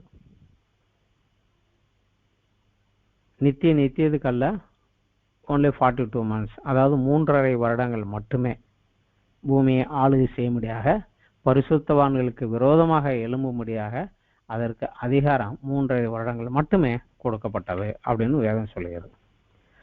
இயேசு கிறிஸ்துவும் கடைசி காலத்தை குறித்து சொல்லுகிற போது, கடைசி காலத்துல மகா உபத்திரவம் உண்டாகும், தெரிந்து கொள்ளப்பட்டவர்கள் நிமித்தம் அந்த நாட்கள் சுருக்கப்பட்டுள்ளது, அந்த நாட்கள் குறைக்கப்படாதிருந்தால் ஒருவனும் தப்பி போவதில்லை அப்படிங்கிறார். இந்த நாட்களை குறைச்சுதான் ஆண்டவர் வச்சிருக்கிறாரு, இதற்கு மேலாக அது போக விட மாட்டார் அப்படிங்கிறாரு. அதனால இந்த கடைசி வர்றதெல்லாம் அந்த காலகட்டம், இவ்வளவுதான் உனக்கு பீரியடு அப்படின்னு வந்துடுது. இதற்கு அடுத்தபடியாக 14வது அத்தியாயத்தை நம்ம பார்க்கலாம். இதுவும் ஒரு அறிவிப்பாக அடுத்த ஈவெண்ட்ஸுக்கு, அதாவது 16வது அத்தியாயத்துல தான் கோபக்கலசங்கள் வருகிறது. அதுக்கு முன்னாடி 14, 15 அதுக்கு முன்னாடி சில அனௌன்ஸ்மெண்ட் போல நமக்கு உள்ள வருது. இதுல என்ன வருதுன்னா, பூமியிலே தேவனுக்கும் கிறிஸ்துவுக்கும் முதற் பலனாக மீட்கப்படுகிற 1,44,000 பேர், இவர்கள் சீயோன் மலை மேலே கிறிஸ்துவோடு இருக்கிறார்கள். பரலோகத்துல இல்ல, சீயோன் மலையிலனா எருசலேம் மலைக்கு மேல கிறிஸ்துவோடு கூட இவர்கள் நிற்கிறார்கள் அப்படிங்கிறது. இவர்கள் முதற் பலனாக பூமியிலிருந்து தேவனுக்கும் கிறிஸ்துவுக்குமாக எடுக்கப்பட்டவர்கள். இவங்க நம்பிக்கையும் 1,44,000 பேர் சொல்லுது. அநேகமாக இந்த 1,44,000 மேல் இஸ்ரவேல் 12 கோத்திரங்கள் முத்திரை போடப்பட்டவர்களாக இருக்க வேண்டும் அப்படின்னு சொல்லுகிறாங்க. இது எதற்காக வென்றால், 7வது எக்காலம் உடைக்கப்பட்ட போது இயேசு கிறிஸ்து பூமிக்கு வருகிறது, அவருடைய ராஜ்யத்தை இங்கு ஸ்தாபிக்கிறார். அவருடைய ராஜ்யமாக, அவருடைய ராஜ்யத்தினுடைய அதிகாரிகளாக இவர்கள் 1,44,000 பேரோட ஒரு தேவனுடைய ராஜ்யம் பூமியிலே ஸ்தாபிக்கப்படுகிறது. இவங்கெல்லாம் அதை சேர்ந்தவங்க அப்படிங்கிறாங்க. இதை ஒட்டி ஒரு 3 தூதர்கள் ஒரு அறிவிப்பு கொடுக்குறாங்க. சகல கோத்திரத்துக்கும் அறிவிக்கக்கூடிய சுவிசேஷத்தை ஒருவன் சொல்றான். 2வது ஒருத்தன் சொல்லிடுறான், பாபிலோன் மகா நகரம் விழுந்தது, எருசலேமுக்கு விரோதமாக எழும்பி நின்ற சத்துருவனுடைய நகரம் அது விழுந்தது, மிருகத்தையாவது அதன் சொரூபத்தையாவது வணங்கி தன் நெற்றியிலாவது கையிலாவது அது முத்திரையை தரித்து கொள்கிறான் எவனோ அவனுடைய தேவனுடைய கோவாக்கினை என்ற பாத்திரத்திலே அழிக்கப்பட்டு ஆட்டுக்குட்டியானவருக்கு முன்பாக அக்கினினாலும் கந்தகத்தாலும் வாதிக்கப்படுவான் அப்படின்னு சொல்லிடுறார். அது சொல்லிட்டு தான் கீழே வருகிறாரு, தேவனுடைய கற்பனையும் இயேசுவின் மேலுள்ள விசுவாசத்தையும் காத்து கொள்கிறவர்களாகிய பரிசுத்தவான்களுடைய பொறுமை இதிலே விளங்கும். அதை ஒட்டி 3வது ஒரு பரலோகத்திலிருந்து ஒரு ஆமோதிப்பு வருது. கர்த்தருக்குள் மறிக்கிறவர்கள் இது முதல் பாக்கியவான்கள் என்று எழுது, அவர்கள் தங்கள் பிரயாசத்தை எல்லாம் விட்டு ஒளிந்து இளைப்பாறுவார்கள், அவர்கள் கிரியை அவர்களுடைய போகும். ஸோ என்னவானாலும் பூமியில் என்ன வந்தாலும் சரி அது வேண்டாம் என்று சொல்லி இயேசுவினுடைய கற்பனைகளை காத்து கொள்கிறவர்கள் அவருக்காக மறிக்கிறவர்கள் பாக்கியவான்கள் என்று எழுது அப்படின்னு சொல்லி அந்த 3 தூதருடைய அறிவிப்பும் கடைசியாக அதனுடைய ஒரு ஆமோதிப்பும் வருகிறத பார்க்கலாம். அதற்கு அடுத்தபடியாக ஒரு இன்சிடென்ட் 14வது அத்தியாயத்திலிருந்து 16வது வசனம் வரைக்கும், அதாவது 14வது அத்தியாயத்தில் 14வது வசனத்திலிருந்து 16வது வசனம் வரைக்கும் ஒரு அறுவடை, பூமியிலே பலன் விளைந்து விட்டது, அது அறுவடை செய்யும்னு சொல்லுறாங்க. ஒரு அறுவடை நடக்குது. அந்த அறுவடை செய்கிறவர் கிறிஸ்து என்றால் இதுல வெண்மையான மேகத்தையும் அந்த மேகத்தின் மேல் மனுஷகுமாரனுக்கு ஒப்பானவராக சிரசின் மேல் பொற்கிரீடம் தரித்து தமது கையிலே கருக்குள்ள அறிவாலையுடைய ஒருவர் உட்கார்ந்திருக்க கண்டேன்கிறார். மனுஷகுமாரனுக்கு ஒப்பாக அப்படின்னால அது இயேசு கிறிஸ்து தான். அவர்கிட்ட ஒரு சொல்றாரு, பூமியில பயிர் முளைஞ்சிருச்சுங்க, அறுக்கிறதுக்கு காலம் வந்தது அப்படின்னு சொன்னா ஒரு அறுவாலை நீட்டுகிறார், அறுப்பு உண்டானது. இந்த அறுப்பு என்ன அப்படின்னா மத்தேயு 3வது அத்தியாயத்துல 12வது வசனத்துல நம்ம பார்த்தோம் என்றால், யோவான் அவரை குறித்து சொல்லுவதற்காக, அவர் யார் அப்படின்னு சொல்லுவதற்காக அவர் ஒரு காரியத்தை சொல்லுகிறார். மத்தேயு 3வது அத்தியாயத்திலேயே அவர் சொல்லுகிறாரு, நான் மனம் திரும்புதலுக்காக ஞானஸ்தானம் கொடுக்குறேன், எனக்கு பின்னாடி ஒருத்தர் வருகிறார், என்னை விட வல்லவராயிருக்கிறார், அவர் பாதரட்சி சுமக்கும் பாத்திரம் இல்லை, பரிசுத்த ஆவியிலும் அக்கினியினாலும் உங்களுக்கு ஞானஸ்தானம் கொடுப்பார் சொல்லிட்டு, தூற்றுக்கூட அவர் கையில் இருக்கிறது, அவர் தமது களத்தை நன்றாக விளக்கி தமது கோதுமையை களஞ்சியத்தில் சேர்ப்பார், பதரையோ அவியாத அக்கினியினால் சுட்டெரிப்பார் அப்படிங்கிறார். ஸோ இதுதான் அவருடைய அறுப்பு. அவருக்கு கனி கொடுக்கக்கூடிய கனிகளாக இருந்த கோதுமை மணிகளாக இருந்தவர்களை அவர் அறுவடை செய்து தமது களஞ்சியத்திலே அவர் அங்கே சேர்க்கிறார். அதை ஒட்டிய 2வது ஒரு அறுவடை இந்த 14வது அத்தியாயத்தில் 17வது வசனத்திலிருந்து 20வது வசனம் வரைக்கிறது. பின்பு வேறொரு தூதனும் கருக்குள்ள அறிவாலை பிடித்து கொண்டு பரலோகத்திலிருந்து தேவாலயத்திலிருந்து புறப்பட்டு வந்தான். அக்கினியின் மேல் அதிகாரம் உள்ள வேறொரு தூதனும் பலிபீடத்திலிருந்து கருக்குள்ள அறிவாலை பிடித்து, பூமியின் திராட்சை பழங்கள் பழித்திருக்குது, கருக்குள்ள முத அறிவாலை நீட்டி அதன் குலைகளை அறுத்து விடும் என்று மிகுந்த சத்தத்தோடு சொன்னான். அவன் உடனே பூமியில கைகளை நீட்டினான், பூமியில அறுப்புண்டாயிடுச்சு. இந்த அறுவடை என்ன? இந்த அறுவடை என்ன அப்படின்னா மத்தேயு 13வது அத்தியாயத்துல இந்த அறுவடையை குறித்து இயேசு கிறிஸ்து ஒரு தகவலை சொல்லி இருக்கிறார். மத்தேயு 13 விதைக்கிறன் உவமையிலே அவர் சொல்லுகிறார். அவரு 13வது அத்தியாயம் 37வது வசனத்திலிருந்து, நல்ல விதையை விதைக்கிறவன் மனுஷகுமாரன், நிலம் உலகம், நல்ல விதை ராஜ்யத்தின் புத்திரர், களைகள் பொல்லாங்கனுடைய புத்திரர், அவைகளை விதைக்கிற சத்துரு பிசாசு, அறுப்பு உலகத்தின் முடிவு, அறுக்கிறவர்கள் தேவதூதர்கள். ஆகையால் களைகளை சேர்த்து அக்கினில் சுட்டு எரிக்கிறது போல இவ்வுலகத்தின் முடிவிலே நடக்கும். மனுஷகுமாரன் தம்முடைய தூதர்களை அனுப்புவார், அவர்கள் அவருடைய ராஜ்யத்தில் இருக்கிற சகல இடர்களையும் அக்கிரமம் செய்கிறவர்களையும் சேர்த்து அவர்களை அக்கினி சூளையில போடுவார்கள். அவருடைய ராஜ்யத்தில் இருக்கிறவங்கன்னா சர்ச்சுக்குள்ள உள்ள இருக்கிறவங்க தான், வெளியே இருக்கிறவங்க கிடையாது. சர்ச்சுக்குள்ள இருக்கிற அக்கிரமா அநியாயமா பண்ணிக்கிட்டு இருக்கிறவங்கள தான் இங்க சொல்லுது, இவர் அனுப்புவாராம், இடர்கள் செய்கிறவங்களெல்லாம் அறுத்து அக்கினி சூளையில போடுவாங்க அப்படிங்கிறாங்க. இது 2 அறுவடைகளை குறித்து இங்க சொல்லுகிறோம். இதற்கப்புறம் 15வது அத்தியாயத்துல ஒரு குரூப் ஒரு ஆளுங்க வந்து நிக்கிறாங்க. ஜெயம் கொண்டவர்களுடைய ஒரு கூட்டம். அந்த பூமியில அறுவடை செய்தார் அல்லவா இயேசு கிறிஸ்து, அந்த ஒரு கூட்டம் ஜெயம் கொண்டவர்களாக தேவ சமூகத்திலே நின்று அவர்களுடைய மோசையினுடைய பாட்டையும் ஆட்டுக்குட்டியான ஒரு பாட்டையும் பாடுகிறாங்க. இதை வந்து அந்த 15வது அத்தியாயத்துல பார்க்கலாம். மோசையினுடைய பாட்டு என்ன அப்படின்னு பார்த்தீங்கன்னா, யாத்திராகமம் 15வது அத்தியாயத்துல 1 to 19 வரைக்கும் மோசே ஒரு பாடல் பாடினார். அது செங்கடலை கடந்து வந்ததுக்கு பிற்பாடு எகிப்தின் அடிமைத்தலையிலிருந்து விடுதலையாகி செங்கடலை கடந்து எகிப்தினுடைய ஆளுகையை விட்டு ஒழித்து விட்டு தேவனுடைய பிள்ளையாக வந்து நின்ற போது அவர் தேவனை துதித்து ஒரு பாட்டு பாடினார். அந்த பாட்டை இங்கே இவங்க பாடுறாங்க. அதற்கு அடுத்தபடியாக ஆட்டுக்குட்டியானவருடைய பாட்டையும் பாடுறாங்க. அந்த ஆட்டுக்குட்டியான ஒரு பாட்டு என்னங்கிறது ஏற்கனவே இதுல வந்து வச்சு ரெவலேஷன் 5வது அத்தியாயத்துல 8 to 10 வசனங்களிலே அந்த பாட்டு இருக்குது. அவங்க சொல்றாங்க, தேவரீர் புஸ்தகத்தை வாங்கவும் முத்திரையை உடைக்கவும் பாத்திரராய் இருக்கிறது. ஏனெனில் நீர் அடிக்கப்பட்டு சகல கோத்திரங்களிலும் பாசைக்காரிலும் ஜனங்களிலும் ஜாதியிலிருந்து எங்களை தேவனுக்கென்று உங்களுடைய ரத்தத்தினாலே மீட்டு கொண்டு எங்களை தேவனுக்கு முன்பாக எங்களை ராஜாக்களும் ஆசாரியர்களும் ஆக்கினீர்.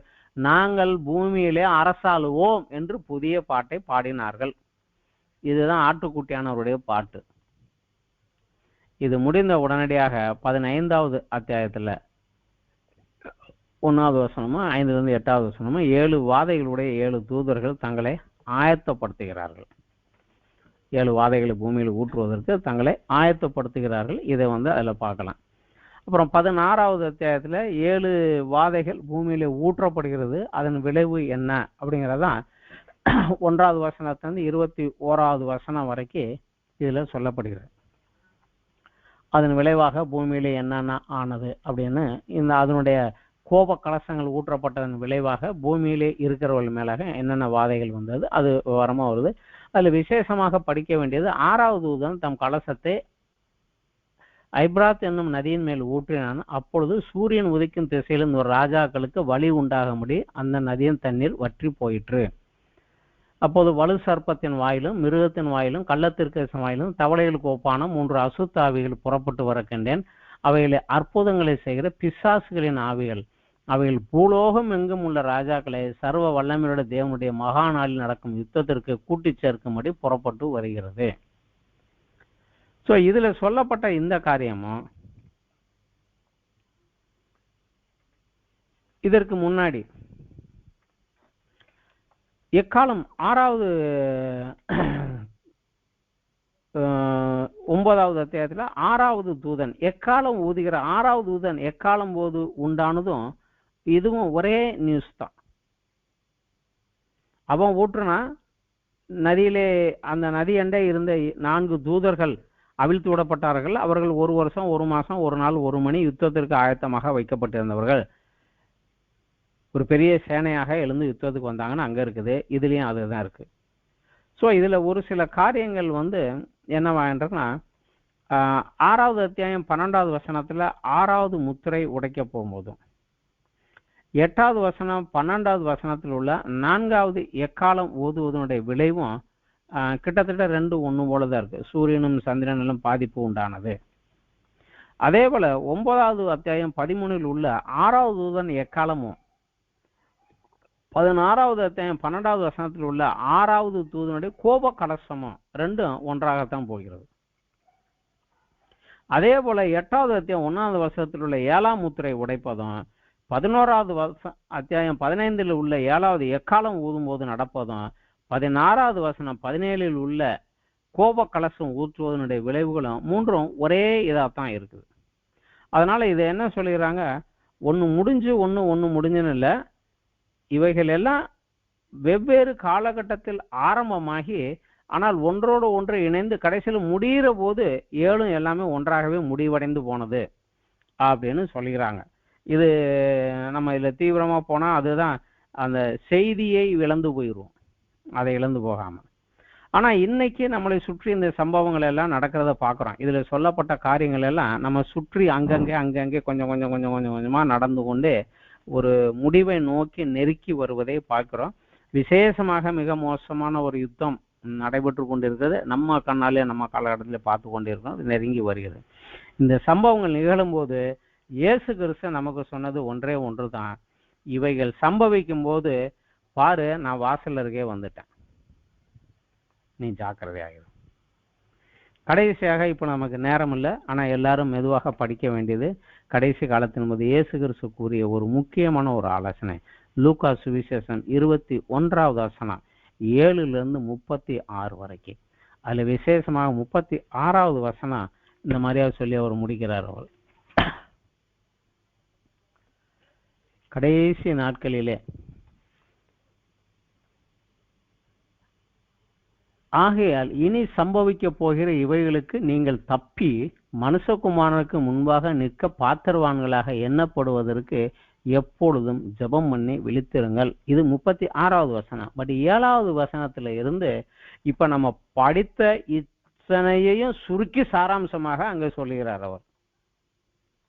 இது விசுவாசிகளுக்கு அவர் கொடுத்த செய்தி. இதுல நம்ம போக வேண்டியது கொஞ்சம் முக்கியம்.